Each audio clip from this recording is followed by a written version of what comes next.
Hello and welcome to another Razorwire Raw. Now, today we're going to talk about the ever-changing role of CISOs. There's been a lot going on. There's been a lot of discussions on LinkedIn and various other forums and locations where we tend to hang out about what CISO role means in the modern day. So let's have a quick exploration of this. It's going to be a much wider conversation probably down the line, no doubt with me and Richard Cassidy. Maybe one or two other people as well, but let's just kind of explore this in a very brief piece of content in a Razorwire Raw. The role of information security professionals has been interesting over the last 30 odd years. It's been very up and down. There has been a lot of rhetoric over the years about where that particular role sits, how people interact with it, and what it actually means to the business at large. Now, in the early days, we didn't really do ourselves any massive favors in the InfoSec community. I mean, the role was very new. The security roles were far and few between. And you tended to find back in the day that the security role kind of went to somebody who had been around for quite a while, normally within the IT department. And nobody really knew what to do with them. And with great power comes great responsibility, as Uncle Ben said to Spider-Man. And it wasn't really well used in the early days. You know, there were a lot of CISOs who would say no straight away to any requests coming through. Sometimes they would be a little bit overzealous with the security. You know, it was an evolving role, and that's just tended to be what happened. And I mean, I am talking about sort of 25 odd years ago now.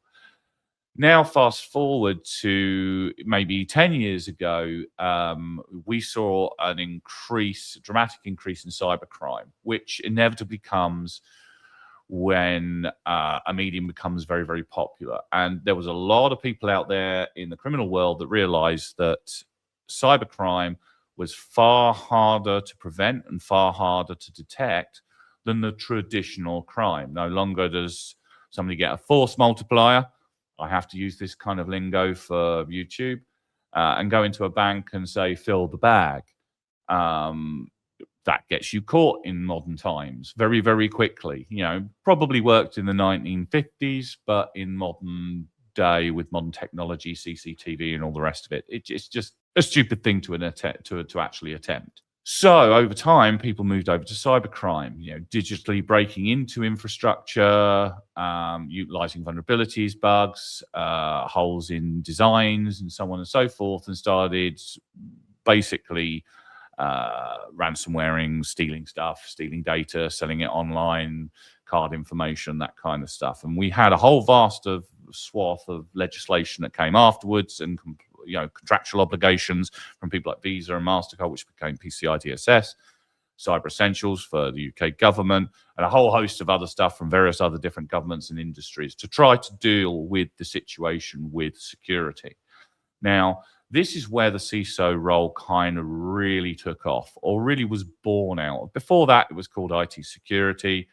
It was kind of one of those problems that nobody really wanted to admit was there. But, you know, in a modern time, it became pretty evident that you needed somebody who was in charge of it. And it was very much viewed as an IT problem in the early days. CISOs tended to be part of the IT department. They weren't really called CISOs then, they're called IT managers, IT security managers rather. And that's kind of where the role progressed from. It was very quickly apparent to a lot of information security professionals at that particular time that, yes, they could secure the technology, but there was an intrinsic problem with people. And there was an intrinsic problem with policies and procedures, because when they implemented security, quite often they weren't supported by policies and procedures. Therefore, there was no onus for actual members of staff to actually follow what they'd been told to do from a security standpoint. And I am glossing over very quickly because I've only got 14 minutes. So, you know, once that was recognized, we started seeing some of the sort of standards that we're seeing today. We had seen a few of them beforehand, but they weren't really followed. People didn't see business people and the business world didn't see a point in doing it. It didn't provide them with any benefit from their view, because hacking and being hacked was normally something that happened to other people, and it was a bit of an issue. And then as time drew on and technology became more and more complex, more and more cybercrime happened, legislation got tougher and harder. Larger organizations started seeing the need to have a CISO or somebody in a security management role who could communicate to either the board or higher end middle management on where they were from a security standpoint. Now, the problem with that was very much that accountability tended to rest on security with the InfoSec professional. The problem is they had no actual power to make any real changes based on the risks that they were seeing and analyzing and trying to communicate. It was a bit belligerent, I'll be honest, to be in this particular role at that time. Now we come to a more modern time where it's been pretty much assessed now that security has its place within the business world. And that was very much mentioned by Richard Cassidy not that long ago in a post that he put about the CISO accountability trap. All of a sudden, when vulnerabilities, or sorry, not really vulnerabilities, when hacking attacks occurred, when incidents reared their ugly head, it was very quick and easy to point at the information security professional and say, oh, it was all their fault because they didn't secure the environment. And you'd hear lots of cases of InfoSec professionals saying, well, you didn't listen to me when I mentioned that there was a problem with this. You barreled ahead with your projects. You didn't do or even take into consideration some of what I was saying. So accountability came in from a CISO perspective, which is you get the receipts. Yes, you can be told, I'm not going to do anything about that risk because I don't see it as a risk. Okay, not a problem. Drop me an email with that in. We'll put that in with the log of the actual risk that we've identified. And if it ever comes to fruition, you can explain to whomever why you decided that course of action to not do anything. And it's pretty standard, and that's what has happened for many, many years. Unfortunately, a bit of a structural issue that we haven't really quite fixed. A lot of organizations have universally recognized that a CISO role should be at some point advising the board of directors, the C-suite, or whatever. And in the early days when we started doing that, there was a lot of CISOs who were a little bit ill-prepared for that. Their communication skills were not the greatest. A lot of them came out of a background of IT. And I'm not saying IT people can't communicate, but we are talking about countermeasures. We are talking about acronyms and areas of an organizational security measure that isn't really well understood as to why. If something hasn't happened, it'll never happen to me is something that the human species is remarkably good at thinking, which really isn't the case. And now here we come to AI, and everything is changing again. And we are still sitting in the same problem that we were before. But CISOs now are getting more and more concerned because this AI revolution and the adoption of AI is happening at ridiculous levels of speed. We are seeing job losses across much of big tech in favor of adopting this technology to reduce their overheads because AI is very good in certain use cases and can replace individuals, which unfortunately predominantly sit at the bottom of the entry-level stack, where there's analysis and so on and so forth, which are the types of jobs that you tend to get when you first get into any profession, be it a lawyer, be it an accountant, be it a cybersecurity professional, be it an IT person, be it a developer or whatever. You are part of the larger amount of the way that you learn is through that kind of role where you're analyzing things, you're improving things, you're keeping the status quo. Well, if AI can do a lot of that heavy lifting for you, you need a lot less people in that particular role, which means there's less jobs to go around, which means eventually you're going to have less CISOs. Yes, you are. In the same way you're going to have less lawyers, in the same way that you're going to have less qualified developers, because over time people will become reliant on that AI and it will become a bit of a problem. So we need to fix this particular issue right now. We either fix it by, making sure that we have good quality CISOs coming up the line who are qualified with not only information security, but a well-versed knowledge of AI, because it is a significant technology that is going to change the way of things.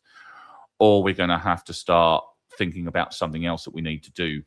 I mean, unfortunately, it's standard human nature at the moment to just barrel ahead, get things done and worry about security afterwards. Well, we're not in a situation with artificial intelligence where we're going to be able to do that kind of thing. It's just not going to be possible. Why? Because by the time it's all adopted, it's already finished. It's already done. You've already done it all, and we're going to see significant issues. So, we're going to see significant amounts of accountability that are going to start happening within the CISO community around this rapid adoption of AI. How do we assess the risks quickly? How do we facilitate the change in a way that means we can protect that organization from loss, from risks being actualized and realized, and incidents that occur? Now, this is a real significant problem, and we need to fix it. Is there a way to fix it?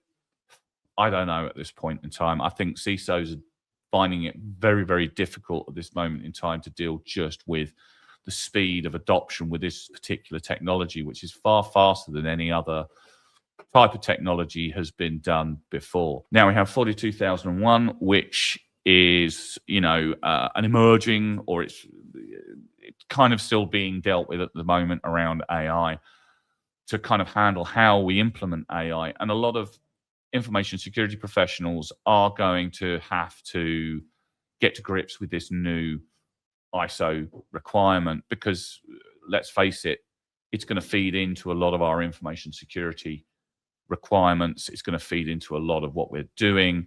And it's going to be really, really important for upcoming information security professionals to understand and to deal with. And there's going to be a number of other legislations coming out that are going to be in some way related to AI and the adoption of AI and the management of AI going forward.